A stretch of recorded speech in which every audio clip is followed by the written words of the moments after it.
Selamat datang di Alur Donghua. Sebelum mendengarkan, jangan lupa subscribe, like, komen, dan share ya, biar Mimin tambah semangat. Selamat mendengarkan. Selamat datang di Kuil Esensi Naga, para tamu yang terhormat. Bagaimana saya dapat membantu Anda semua hari ini? Long Yujin berbicara dengan senyum ramah di wajahnya, bertindak seolah-olah dia tidak tahu mengapa mereka berada di sana. Anda tidak perlu pura-pura bodoh, Ketua Sekte Long. Anda tahu persis mengapa kami di sini. Singkirkan ketidaktahuan Anda dan mari kita langsung ke intinya. Salah satu ahli di sana tiba-tiba berkata dengan suara arogan.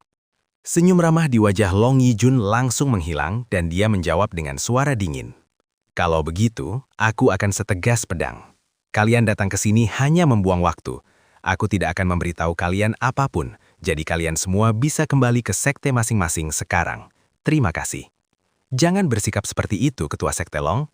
Kami hanya di sini karena kami khawatir dengan fenomena yang terjadi di Kuil Inti Naga belum lama ini, kata orang lain. Khawatir? Khawatir tentang apa? Mengapa yang terjadi di Kuil Inti Naga menjadi urusan gunung tangan emas atau kalian semua? Kata Long Yijun dengan ekspresi bingung di wajahnya. Hentikan omong kosongmu, Ketua Sekte Long. Kita tidak membuang harta transportasi untuk datang ke sini hanya untuk pulang dengan tangan kosong. Murid mana yang berhasil menyelesaikan semua 100 lantai di menara lompat ikan mas di atas gerbang naga? Kita semua melihatnya dalam perjalanan ke sini. Sebuah menara emas dengan semua 100 lantainya memancarkan cahaya keemasan. Lalu siapa yang menyuruhmu menggunakan harta karun transportasi itu? Aku tidak mengingat pernah mengundang kalian ke Kuil Inti Naga. Mungkin aku memang sudah tua. Long Yijun mengusap telinganya dengan jari kelingkingnya. Dasar orang tua brengsek. Para ahli di sana menggertakkan gigi karena kesal. Mereka tahu bahwa akan sangat sulit untuk membuat Long Yijun membuka mulutnya, terutama karena ini terkait dengan seseorang yang cukup berbakat untuk membuat sejarah. Tetapi mereka tidak menyangka akan sesulit ini. Jangan khawatir, dalam sebulan kau akan bertemu dengan jenius ini di alam mistik. Hahaha. Long Yijun tertawa bertahak-tahak dan para tetua sekte yang berdiri di sampingnya tak kuasa menahan tawa dan terkekeh seperti anak kecil di kelas yang serius. Jadi kenapa kalau dia sedikit berbakat? Itu bukan hal yang istimewa karena dia berasal dari tempat ini. Aku ragu dia akan mampu mempengaruhi peringkat Kuil Inti Naga di alam mistik meskipun dia bisa menyelesaikan semua 100 lantai di gerbang naga lompatan ikan mas. Bahkan aku yakin murid-muridku pun akan mampu melakukan hal yang sama. Salah satu ketua sekte di sana tiba-tiba berseru. Oh, benarkah? Apakah kau berani bertaruh? Long Yijun tiba-tiba mengambil kembali cincin spasialnya sebelum mengeluarkan pedang emas yang indah dari dalamnya dan dia berkata, Aku bertaruh pedang pembunuh naga ini bahwa tak satu pun muridmu akan mampu melewati 100 lantai. Pedang pembunuh naga? Kau benar-benar akan mempertaruhkan itu.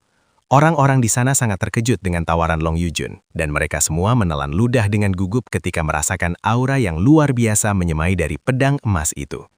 Pedang pembunuh naga adalah harta karun tingkat dewa yang telah diwaris-wariskan dari pemimpin sekte ke pemimpin sekte di Kuil Inti Naga, dan tidak terbayangkan bagi mereka bahwa Long Yijun akan cukup berani untuk mempertaruhkan harta karun yang begitu berharga. Hahaha, bagus. Karena kau begitu percaya diri, aku juga akan percaya diri. Pemimpin sekte lainnya juga mengambil kembali cincin spasialnya sebelum mengeluarkan tombak hijau panjang. Itu adalah tombak bambu ilahi. Ketua Sekte Wang juga akan mempertaruhkan harta karun tingkat ilahinya. Hei, izinkan aku bergabung. Aku juga ingin murid-muridku ikut serta dalam keseruan ini, kata seorang ketua sekte lainnya tiba-tiba. Apa yang kau bicarakan, Ketua Sekte Chang? Bagaimana kita akan membagi pedang pembunuh naga jika kau bergabung? Kita bisa mengurus soal pembagiannya nanti saja, Ketua Sekte Chang tertawa. Long Yijun tertawa dalam hati ketika melihat para pemimpin sekte di sana bertindak seolah-olah mereka akan menang jika menyelesaikan seluruh 100 lantai menara ikan mas melompati gerbang naga semudah itu, dia tidak akan berani mempertaruhkan pedang pembunuh naga. Hahaha, dasar idiot sialan, kalau pendiri yang terkenal sebagai jenius nomor 1 di zamannya saja tidak bisa menaklukkan menara ini, apa yang membuat idiot-idiot ini berpikir murid mereka bisa? Long Yijun berusaha sekuat tenaga untuk tidak tertawa terbahak-bahak, karena ini adalah kesempatan luar biasa baginya untuk mendapatkan 2 harta karun tingkat dewa sekaligus. Karena memang seperti ini, aku juga mau ikut. Tiba-tiba orang lain maju ke depan. Saya juga. Sialan, karena kalian semua masuk, aku juga akan maju ke depan. Hanya dalam beberapa menit, semua tamu di sana telah memutuskan untuk mengirim murid mereka ke kuil inti naga untuk menantang menara ikan mas melompat gerbang naga. Sementara itu, para tetua sekte dari kuil inti naga saling memandang dengan tatapan tak terpercaya di wajah mereka. Benarkah mereka akan mendapatkan banyak harta karun dari peristiwa ini? Mungkin peristiwa ini sebenarnya adalah berkah tersembunyi. Bagaimana Ketua Sekte Long? Apakah Anda bersedia membiarkan murid-murid kita menantang menara ikan mas melompat gerbang naga? Jika Anda menangkan taruhan ini, Anda akan mendapatkan banyak harta karun tingkat dewa dan artefak berharga lainnya. Jika Anda kalah, Anda hanya akan kehilangan satu harta karun tingkat dewa. Bagaimana aku bisa tahu kau akan menepati janjimu jika aku benar-benar menang? Aku ingin sumpah darah dari semua orang yang berpartisipasi dalam hal ini, seru Long Yujun tiba-tiba. Apa? Kalian menginginkan sumpah darah kalian? Para master sekte di sana saling memandang dengan ekspresi terkejut di wajah mereka. Jika kalian tidak bisa melakukannya, lupakan saja keikutsertaan kalian dalam acara ini, kata Long Yujun dengan ekspresi tegas di wajahnya, membuat yang lain mengkerutkan dahi. Ketika para pemimpin sekte di sana ragu-ragu setelah mendengar kata sumpah darah, Long Yujun mencebibir dengan dingin. Sepertinya kalian hanya banyak bicara tapi tidak bertindak. Lupakan saja, aku tidak pernah mengharapkan banyak dari sekelompok katak orang tua penyucut ini. Tunggu sebentar, Ketua Sekte Long, siapa yang kau sebut penyucut? Karena kau begitu percaya diri, lihat saja bagaimana murid-muridku akan menghapus kesombonganmu itu dari wajahmu. Dan aku tahu betul apa yang kau coba lakukan di sini. Jangan berpikir kau bisa mendapatkan begitu banyak harta karun dengan mudah karena selama satu murid dari salah satu sekte kami berhasil menyelesaikan ke 100 lantai, itu akan menjadi kemenangan kami, seru Ketua Sekte Wang. Long Yijun mengangguk dan berkata, "Aku tidak keberatan. Namun, setiap sekte hanya dapat membawa 3 murid untuk berpartisipasi. Lagi pula, aku tidak punya waktu untuk membiarkan setiap murid di sekte kalian menantang menara itu. 3 murid dari masing-masing sekte. Bagaimana menurut kalian?" Ketua Sekte Wang menoleh ke arah ketua sekte lainnya. Anda lebih murah hati dari yang saya duga, Ketua Sekte Long. Tak disangka Anda begitu murah hati, memberi kami masing-masing 3 kesempatan, bukan hanya 1. Saya akan tunduk pada itu. Namun, Anda baru saja menggali lubang yang lebih dalam untuk diri sendiri dengan memberi kami lebih banyak kesempatan. Karena itu, saya bersedia bersumpah darah. Aku juga, apalagi kalau hanya 1 murid saja yang dibutuhkan untuk membersihkan ke 100 lantai itu. Beberapa saat kemudian, Long Yijun berkata, "Baiklah, kalau begitu, izinkan saya menjadi orang pertama yang mengucapkan sumpah darah." Long Yijun tiba-tiba berdiri dan menggunakan pedang pembunuh naga untuk membuat lubang kecil di ibu jarinya sebelum berbicara lantang sambil menatap langit-langit. Aku, Long Yijun, di bawah sumpah darah ini dan dengan surga sebagai saksi, bersumpah bahwa jika seorang murid dari sekte-sekte yang dimiliki oleh individu-individu di hadapanku ini berhasil menyelesaikan semua 100 lantai di menara ikan mas melompati gerbang naga, maka aku akan menyerahkan pedang pembunuh nagaku. Long Yijun membiarkan setetes darahnya jatuh ke lantai setelah kalimatnya berakhir. Tetapi, mengejutkan, darah itu tidak menyentuh lantai dan menciprat seperti yang diharapkan. Sebaliknya, darah itu menembus lantai dan menghilang entah kemana. Aku telah mengucapkan sumpah darahku. Jika kalian berani ikut serta dalam taruhan ini, ucapkan sumpah darah juga. Long Yijun menatap para pemimpin sekte di sana dan berbicara dengan suara yang angkuh. Kemudian, Ketua Sekte Wang melangkah maju dan bersumpah. Aku, Wang Mingqing, di bawah sumpah darah ini dan dengan surga sebagai saksi, bersumpah bahwa jika tidak ada satupun murid dari sekte kita yang dapat menyelesaikan seluruh 100 lantai di menara ikan mas melompati gerbang naga, maka aku akan menyerahkan tombak bambu ilahi yang ada di tanganku ini. Ketua Sekte Wang meneteskan darahnya ke lantai, dan darah itu pun lenyap ke dalam lantai seperti darah Long Yijun. Seorang pemimpin sekte lainnya melangkah maju dan memulai sumpah darah lainnya. Aku, Chang Hai, di bawah sumpah darah ini, dan dengan surga sebagai saksi, bersumpah bahwa jika tidak ada satupun murid dari sekte kami yang dapat menyelesaikan semua 100 lantai di menara ikan mas melompati gerbang naga, maka aku akan menyerahkan pedang bulan darah ini. Hanya dalam beberapa menit, hampir setiap pemimpin sekte di sana mengucapkan sumpah darah. Apa yang kalian tunggu? Jika kalian berpartisipasi, kita akan memiliki lebih banyak kesempatan. Bahkan jika kita harus berbagi pedang pembunuh naga dengan kita semua di sini, itu pasti setara. Dan tidak mungkin murid-murid kita tidak dapat melewati ujian yang kekanak-kanakan ini. Ketua Sekte Wang memandang ketua sekte lainnya yang tidak ingin berpartisipasi dan menyemangati mereka. Namun, para pemimpin sekte ini tetap ragu dan curiga terhadap seluruh situasi.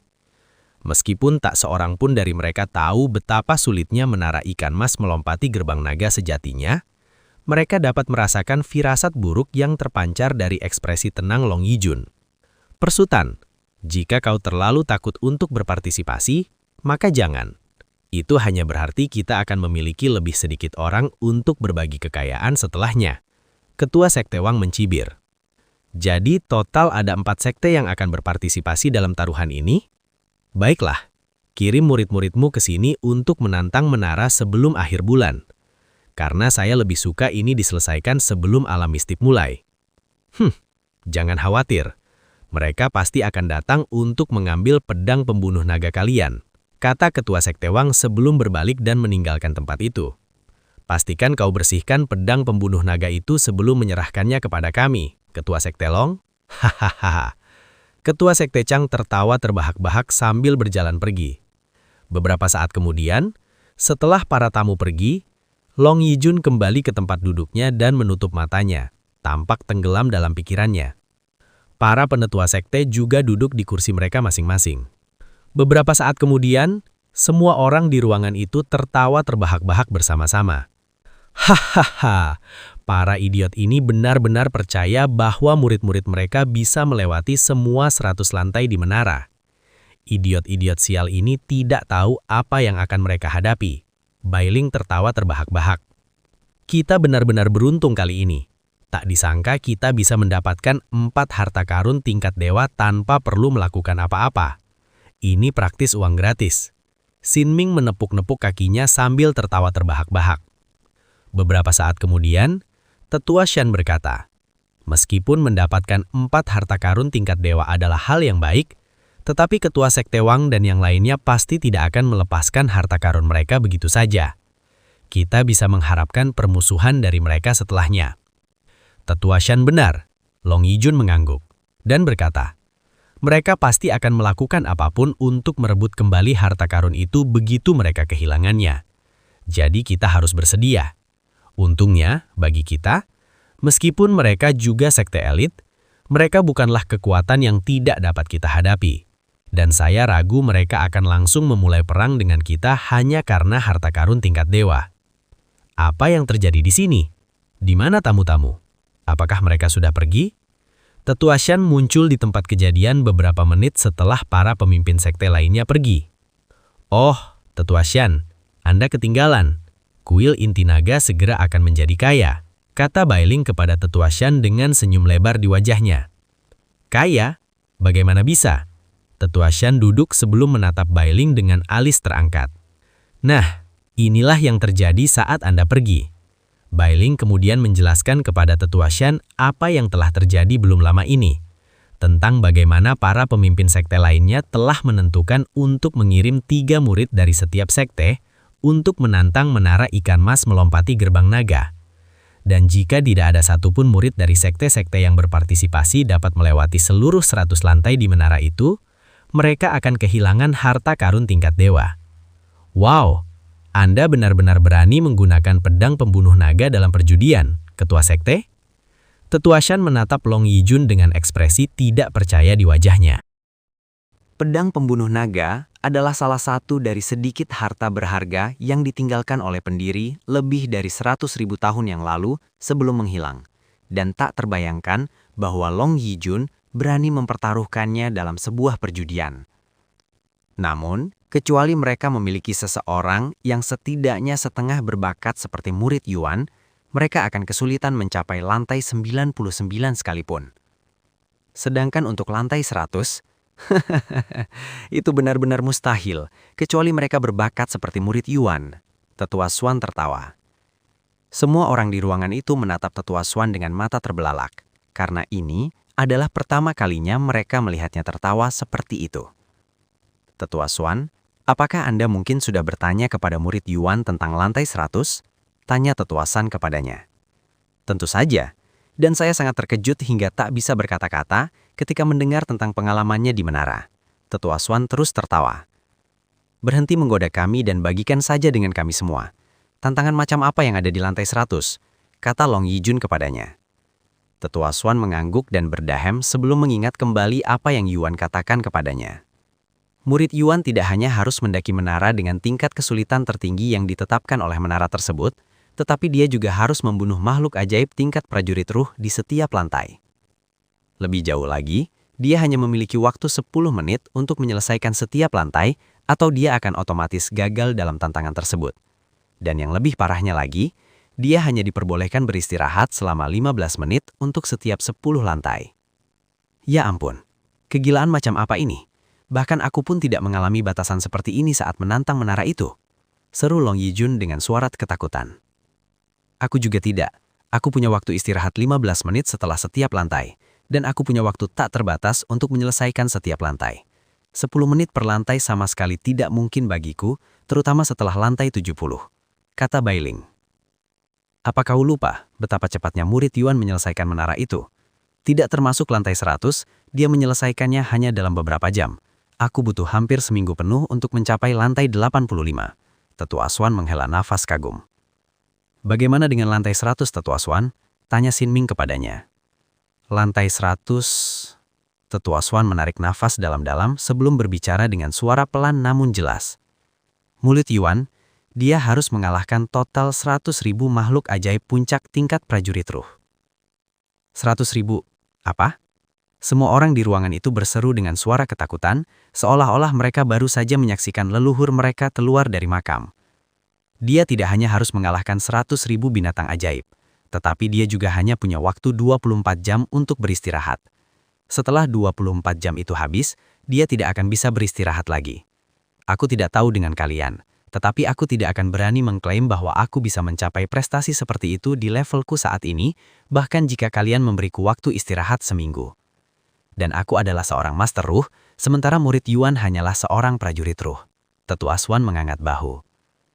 Seorang prajurit ruh tingkat 5 mengalahkan 100.000 prajurit ruh puncak. Aku mulai percaya bahwa murid Yuan mungkin termasuk dalam salah satu dari 4 keluarga kuno. Mumbai Bailing. Keluarga 4 kuno?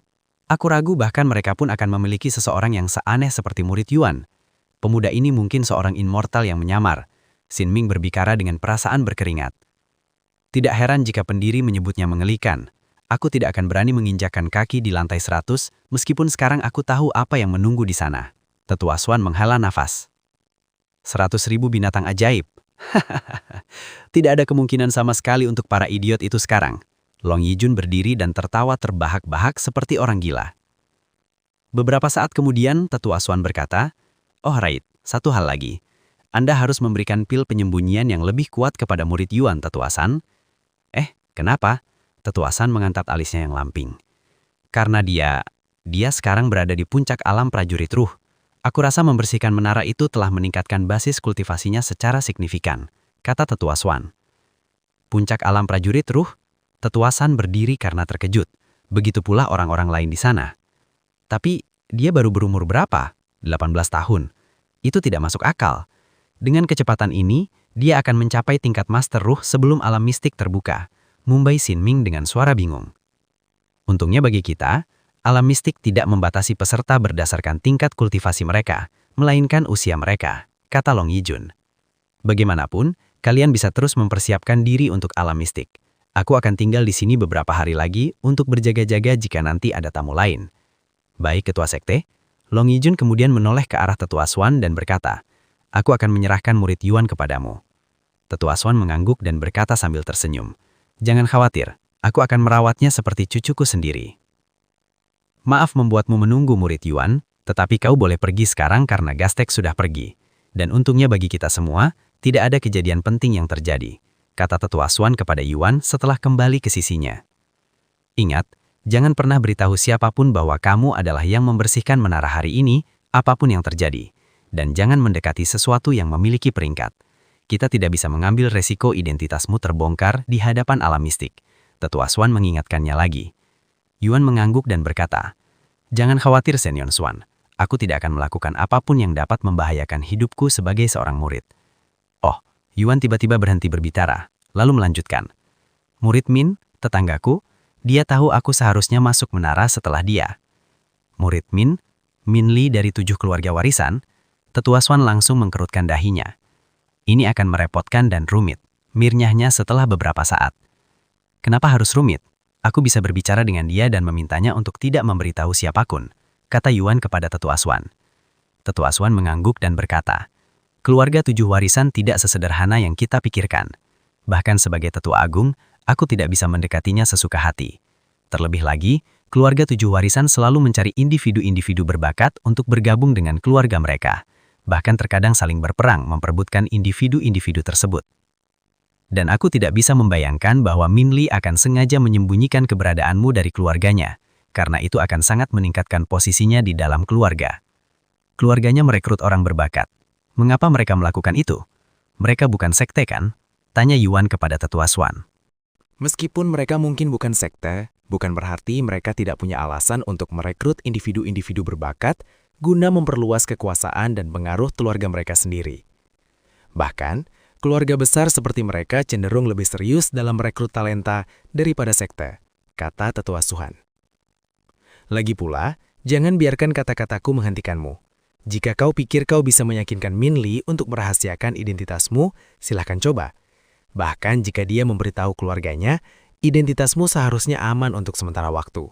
Karena aku ragu keluarga Min akan sebodoh itu untuk mengungkapkan bakatmu kepada pesaing mereka sampai mereka bisa mengamankanmu. Jika keluarga Min tidak dapat membujukmu untuk bergabung dengan keluarga mereka, mereka mungkin mengancam akan mengungkapkan identitasmu. Cobalah untuk mengulur waktu hingga alam mistik jika mereka mendekatimu. Yuan mengangguk. Akan kuingat. Beberapa saat kemudian, Tetua Swan meninggalkan tempat itu dan Yuan kembali ke tempat tinggalnya. Namun seperti yang bisa diduga, sosok yang familiar mendekati Yuan dan menghalangi jalannya begitu dia melihat sosoknya dari kejauhan. "Ikutlah denganku. Ini bukan tempat yang tepat untuk berbicara," kata Min Li kepadanya sebelum berbalik dan memasuki rumahnya sendiri. Yuan mengangguk. "Aku juga ingin berbicara denganmu." Yuan kemudian mengikuti Min Li masuk ke rumahnya dengan ekspresi polos dan tenang di wajahnya. Jika orang lain berada di posisinya saat ini, mereka pasti akan terlalu gugup untuk memasuki rumah Min Li sendirian. Begitu mereka masuk, Min Li menunjuk ke sofa dan berkata, "Silahkan duduk, aku akan membuatkan kita teh." Setelah Yuan duduk, Min Li pergi ke dapur untuk menyeduh teh. Beberapa menit kemudian, dia kembali dengan teko teh penuh dan 2 cangkir teh yang cantik. "Ini, jangan khawatir, aku tidak meracuni atau melakukan hal semacam itu," kata Min Li kepadanya. Yuan mengangkat alisnya setelah mendengar kata-katanya. Mengapa dia mengatakan hal seperti itu? Bukannya dia menduga wanita itu akan meracuninya sejak awal. Beberapa saat kemudian, keduanya mulai menyeruput teh tanpa berbicara satu sama lain selama beberapa menit lagi, hingga Yuan meletakkan cangkir teh dan menghela nafas puas. Tehnya enak sekali." "Terima kasih, ini adalah spesialisasi keluarga," kata Min Li setelah meletakkan cangkir tehnya. "Ngomong-ngomong, kamu mau bicara tentang apa?" tanya Yuan padanya setelah itu. "Akan sedikit panjang, jadi kamu duluan. Kamu juga ingin mengatakan sesuatu padaku kan?" kata Min Li kepadanya. Yuan mengangguk dan berkata, "Saya akan menghargai jika Anda bisa merahasiakan apa yang terjadi hari ini. Karena berbagai alasan, saya tidak bisa membiarkan orang tahu bahwa sayalah yang berhasil mengalahkan menara Iakan Mas melompati gerbang naga, karena itu mungkin akan mempengaruhi kehidupan saya sebagai murid biasa di sekte ini." Min Li menatapnya dengan ekspresi tercengang setelah mendengar kata-katanya. "Seorang murid biasa, kamu. Lelucon macam apa ini? Apakah seorang murid biasa akan menghancurkan boneka latihan dengan teknik tingkat mortal? Apakah seorang murid biasa akan menyelesaikan semua 100 lantai di menara ikan mas melompati gerbang naga? Siapa kau sebenarnya?" "Aku tidak tahu harus mengatakan apa lagi karena aku sudah bilang aku bukan berasal dari keluarga berpengaruh," kata Yuan sambil menggaruk kepalanya. Lalu melanjutkan, Aku hanyalah seseorang yang mencoba menikmati hidup di dunia ini, sekaligus berusaha memahami dunia kultivasi dengan lebih baik. Min Li terdiam setelah mendengar kata-katanya, dan setelah beberapa saat keheningan, Min Li berbicara dengan ekspresi serius di wajahnya. Jika apa yang kau sampaikan barusan benar bahwa kau tidak berasal dari keluarga berpengaruh manapun, lalu mengapa kamu tidak bergabung dengan keluargaku? Yuan membelatakan matanya ketika mendengar kata-kata Min Li, tetapi dia tidak terkejut karena kata-katanya. Sebaliknya, dia terkejut karena tetua Suan benar mengenai Min Li dan bagaimana dia mungkin mencoba merekrutnya untuk bergabung dengan keluarganya. Jika kamu bergabung dengan keluarga Min, kamu akan menerima sumber daya tak terbatas dari keluarga untuk membantu kultivasimu. Dan jika kamu menerima cukup dukungan dari keluarga, bahkan ada peluang besar bahwa kamu bisa melakukan perjalanan ke surga atas dan bergabung dengan keluarga Min yang ada di sana. Jika kau berhasil diterima oleh keluarga Min di alam surga atas, mereka akan dapat memberikanmu sumber daya kultivasi yang lebih baik lagi, dan kultivasimu akan melambung tinggi dengan kecepatan yang bahkan tak terbayangkan. Keluarga Min juga merupakan keluarga yang kuat di alam surga atas, jadi kau akan mendapatkan dukungan mereka. Mendengar ucapan Min Li, Yuan mengangkat kepalanya dan berkata, "Meskipun saya merasa terhormat karena Anda mengundang orang seperti saya ke keluarga Anda, saya rasa saya belum siap untuk bergabung dengan faksi manapun secara nyata, karena saya tidak ingin kebebasan saya dibatasi." Min Li mengkerutkan dahi mendengar kata-katanya lalu berkata, "Lalu kenapa kamu bergabung dengan kuil Inten Naga?" Perbuatanmu tidak sesuai dengan ucapanmu, murid Yuan.